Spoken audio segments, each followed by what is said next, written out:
로마서 15장은 사도 바울의 마지막 개인적인 이야기 담아 두었습니다.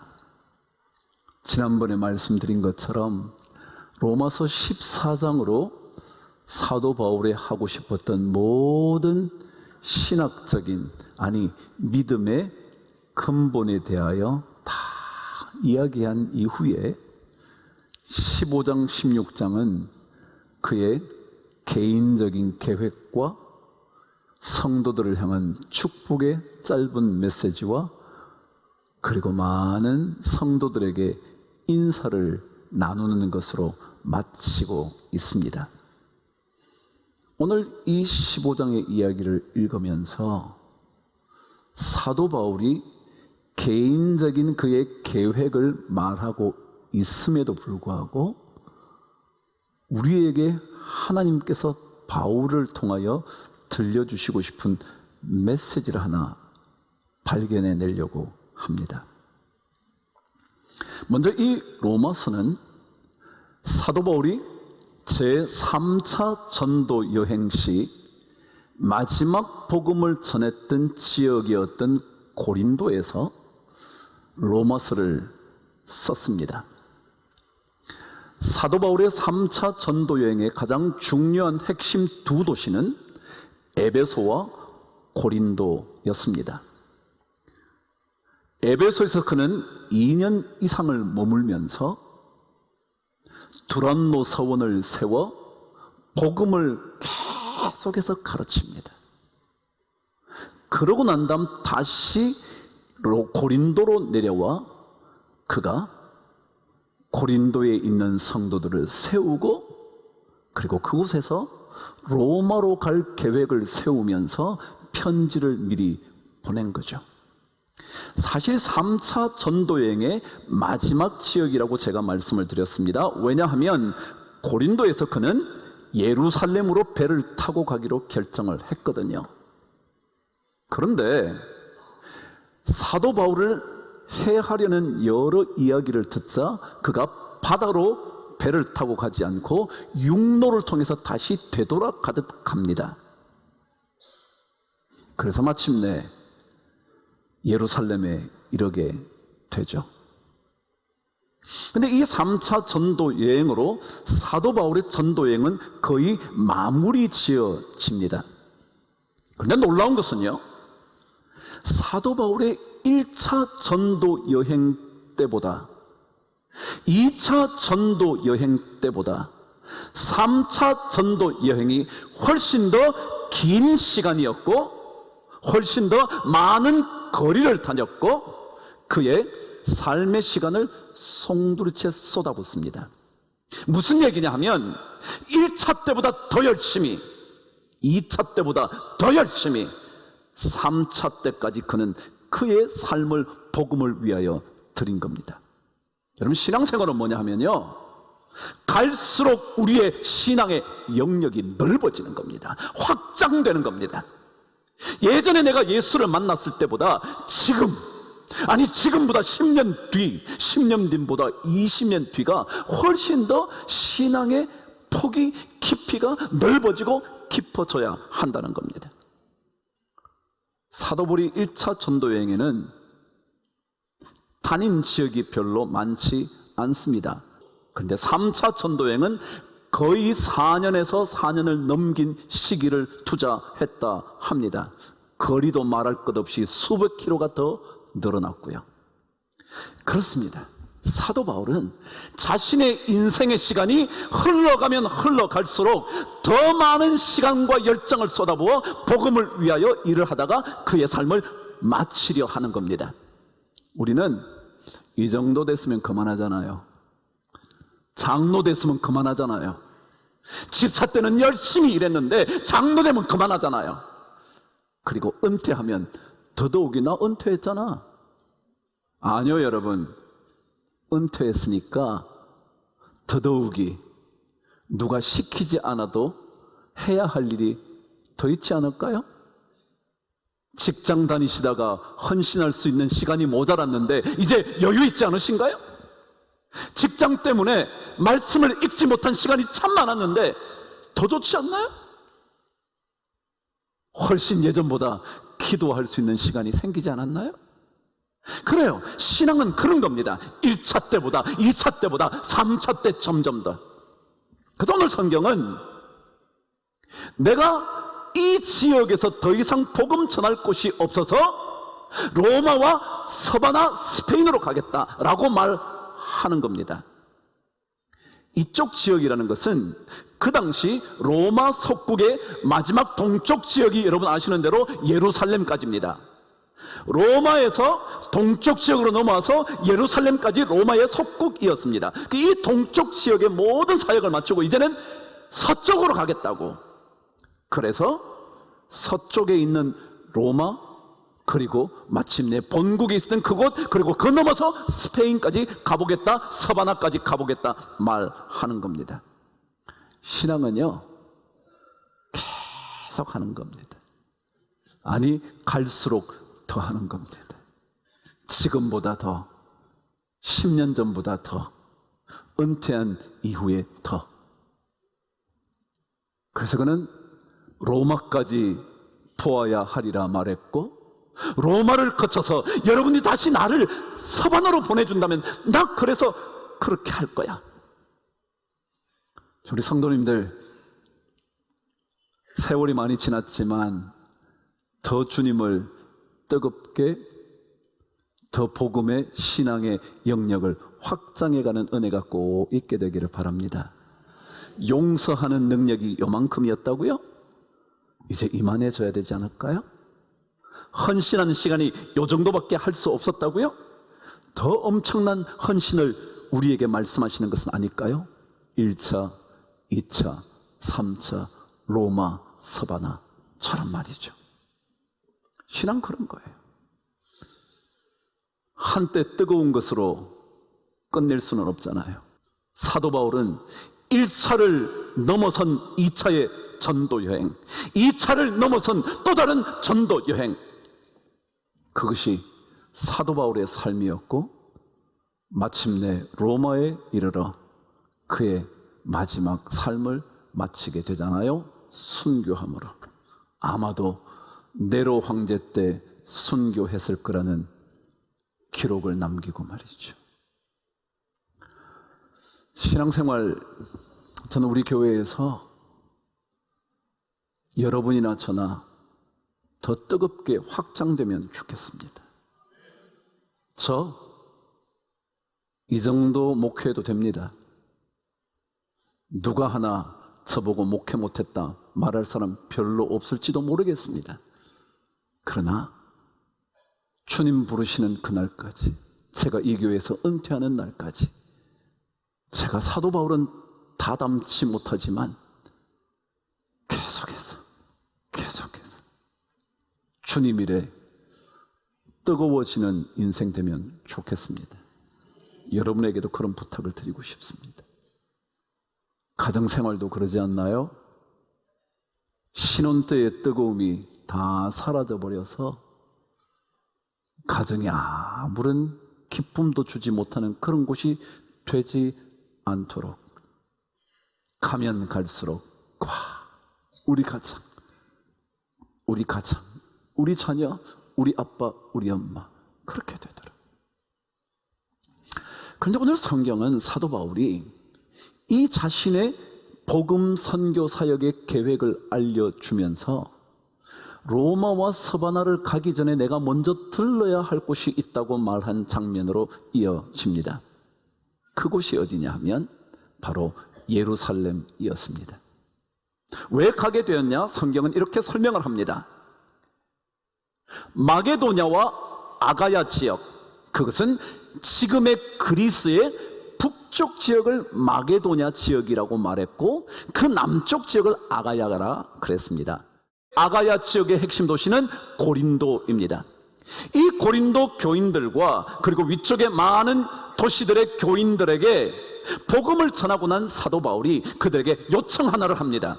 뭐냐 하면 당시 예루살렘의 기근으로 인하여 많은 사람이 고통을 받고 있었기 때문에 그곳에 어려운 성도들을, 그리스도인들을 돕는 게 어떻겠냐? 독려합니다. 그러자 마게도냐와 아가야에 있는 많은 그리스도인들이 헌금을 하기 시작을 합니다. 그래서 그 모여진 헌금을 들고 예루살렘으로 가기로 했다라는 얘기를 오늘 성경이 적어둔 겁니다. 바로 이 얘기에서 저는 오늘 여러분과 함께 나눌 핵심 이야기를 나누려고 합니다. 26절, 27절 앞부분까지 읽어보겠습니다. 시작. 이는 마게도냐와 아가야 사람들이 예루살렘 성도 중 가난한 자들을 위하여 기쁘게 얼마를 연보하였음이라. 저희가 기쁘게 하였거니와 또한 저희는 그들에게 빚진 자니 만일 이방인들이 그들의 영적인 것을 나누어 가졌으면 육적인 것으로 그들을 섬기는 것이 마땅하니라. 오늘 이 26절과 27절에 중요한 단어 하나 찾았습니다. 그게 제 오늘 주제입니다. 기쁨이라는 것이었습니다. 사도 바울이 예수 그리스도의 복음을 이방인들에게 전합니다. 빌립보, 데살로니가, 그 모든 베레아 어디든지 복음을 전하기 시작하자 예수를 믿는 사람들이 점점 더 생겨나기 시작합니다. 근데 그들에게 우리 예루살렘 그곳에서 우리에게 복음을 전해줬으니 그곳을 한번 도와보자. 그랬더니 그 말을 들은 마게도냐와 아가야 사람들이 그러지? 라고 말하면서 기쁘게 연보 헌금을 했다는 겁니다. 기쁘게. 어떻게 해요? 기쁘게. 혹시 이럴 수 있지 않았을까요? 복음 전하더니 결국 돈 내라는 거야? 혹시 그러지 않았을까요? 그런데 성경은 그렇게 기록하지 않습니다. 뭐라고요? 기쁘게 얼마를 연보했다. 그럼 저는요, 우리가 기쁘게 헌신하는 걸 원합니다. 뭐 억지로 하지 말고요, 그냥 기쁜 마음으로 한번 해보자. 기쁜 마음으로. 그리고요, 오늘 성경은 기쁘게 얼마를 연보하였대요. 얼마가 얼마인지를 몰라요. 그게 조금일지 많을지 저는 몰라요. 그래요, 많고 적으면 문제가 되지 않아요. 뭐가 더 중요하다고요? 기쁘게 하자는 거예요. 근데 여러분 혹시 기억하실는지 모르겠네요. 이 기쁨이라는 거요, 이것은 기쁜 감정의 모든 총체를 뭐라 그러냐면 감사라 그럽니다. 디모데서의 말씀을 기억하시나요? 하나님께서 모든 것을 지으셨대죠. 그런데 감사함으로 받으면 뭐 할 게 없대요? 버릴 것이 없다. 기억하시나요? 이때 감사라는 단어가 뜻이 뭐냐 하면 모든 기쁜 감정의 총체라 그랬다. 그 얘기는 감사라는 마음이 우리 안에 있어야만 뭐라고요? 기쁨이 있다. 아니, 기쁨이 있는 사람은 뭐라고요? 감사하는 사람이라는 거예요. 그러니까 마게도냐와 아가야에 있는 사람은 무슨 마음이 있었냐면요, 너무너무 감사한 마음이 많은 거예요. 와, 그래, 우리가 예수 때문에 생명의 은혜를 얻은 거지. 복음의 생명을 들어서 우리가 영원한 생명을 얻었지. 뭐요? 감사하는 마음이 많은 거예요. 그런 사람은 뭐가 있다 그러냐면 기쁨이 있다는 거예요. 근데 감사가 없으면 기쁨이 없대요. 감사는 기쁜 감정의 총체니까. 원망하면 사는 게 아니고요, 와, 그래, 나에게 이런 놀라운 복음을 줬으니 참 감사하지. 그래서 기쁨으로 드리는 거예요. 그런데 오늘 성경은 이 기쁘게 헌신하는 것에 대하여 이런 설명 하나를 덧붙여 놨습니다. 그것이 기쁘게 일할 수 있는 두 번째 근거입니다. 저와 함께 27절 다시 한번 읽어보시죠. 시작. 저희가 기뻐서 하였거니와 또한 저희는 그들에게 빚진 자다. 이런 빚진 것을 느끼고 있으면 기뻐 헌신할 수 있다, 이런 얘기입니다. 근데 이런 빚진 게 뭐가 기뻐요? 빚진 게 뭐가 기쁘냐고요? 근데 이 말은 원래 빚졌다라는 단어의 진짜 의미는 뭐냐면요, 은혜를 입었다, 이런 뜻이에요. 한번 생각해 보세요. 내가 사업이 너무 어려웠어요. 그래서 내가 누구에게 도움을 요청했어요. 그랬더니 그 사람이 나에게 도움을 줬어요. 뭘 받았다 그래요? 우리는 그걸 은혜를 받았다 그러잖아요. 그 사람이 은혜를 베풀어 준 거예요. 그래서 뭘 진 거예요? 빚을 진 거예요. 이해가 되세요? 빚졌다는 말은요, 빚졌으니까 아이고 나는 어떻게, 이게 아니고요, 빚을 졌다는 말은 은혜를 입었다, 그런 뜻이에요. 그러니까 이 마게도냐와 아가야 사람들은 어떤 마음이 있냐면, 나는 은혜를 입었어. 나는 예루살렘 사람들에게 뭘 입었어요? 은혜를 입었어. 나는 하나님에게 뭐요? 은혜를 입었어. 나는 부모님에게 은혜를 입었어. 나는 내 남편에게 은혜를 입었어. 나는 내 자식들에게, 돈을 받지 못했지만 자식들에게 은혜를 입었어. 그 빚진 마음이 있으면 헌신하게 된다는 거예요. 헌신하게 된다는 거예요. 은혜를 받았다 생각하지 않으면 못하러 그 일을 해요, 제가? 못하러 이렇게 힘들게 사냐고요.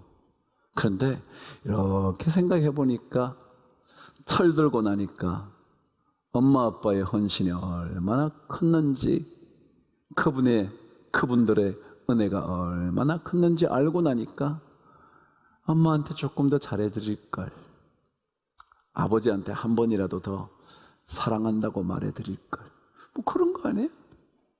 그래서 빚진 자의 삶을 살면 그러면 헌신한다는 거예요.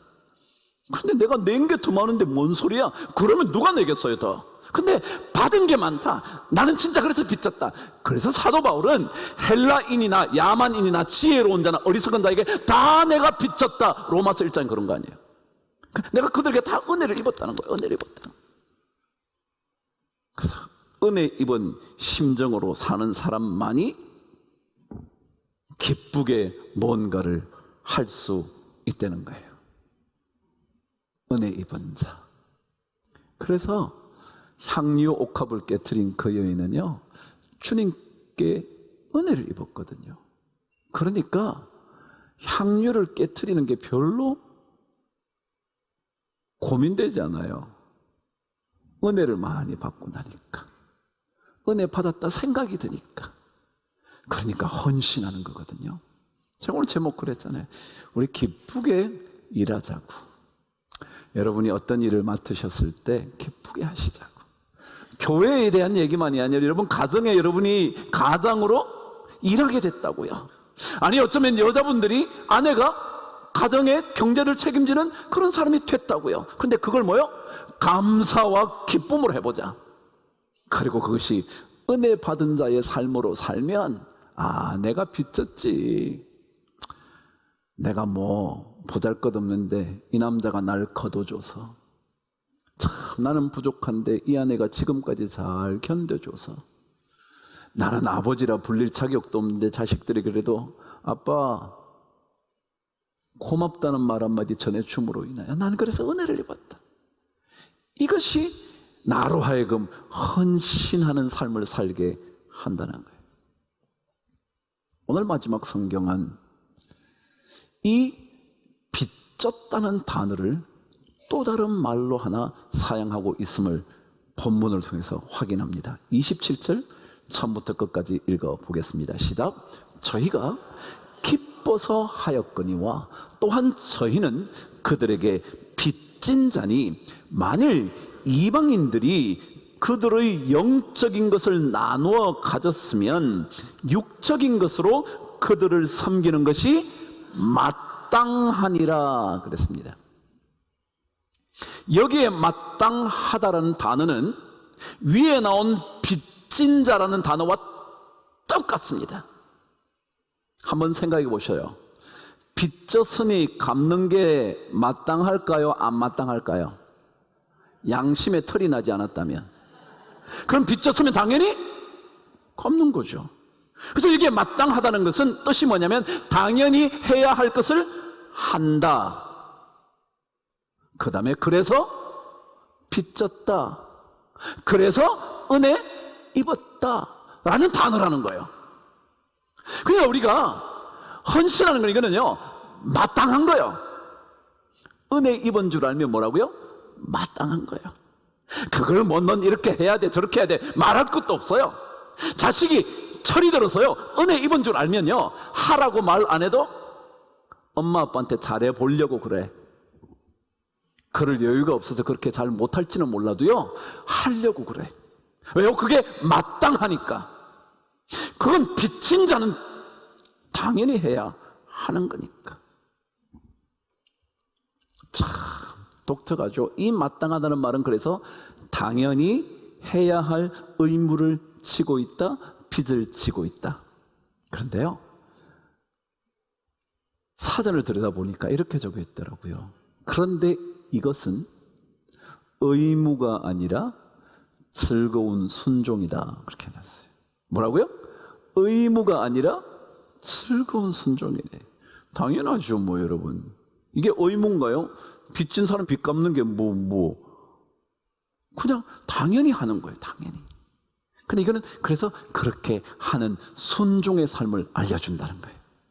오늘 성경은 기쁘게 마게도냐와 아가야에 있는 성도들이 기뻐서 하였거니와, 그리고 그들은 다 저쪽 사람들에게 빚진 자의 의식을 가지고 있다, 은혜를 받았다 생각했어요. 그러니 당연히 은혜 받았으니 은혜 갚아야지 마땅한 줄 알고 한 것뿐이다, 그러는 거예요. 그래요. 우리 마지막까지 기쁨으로 주님 잘 섬기다가 가시는 여러분 되시기를 바랍니다. 안녕히 가십시오. 안녕히 가십시다.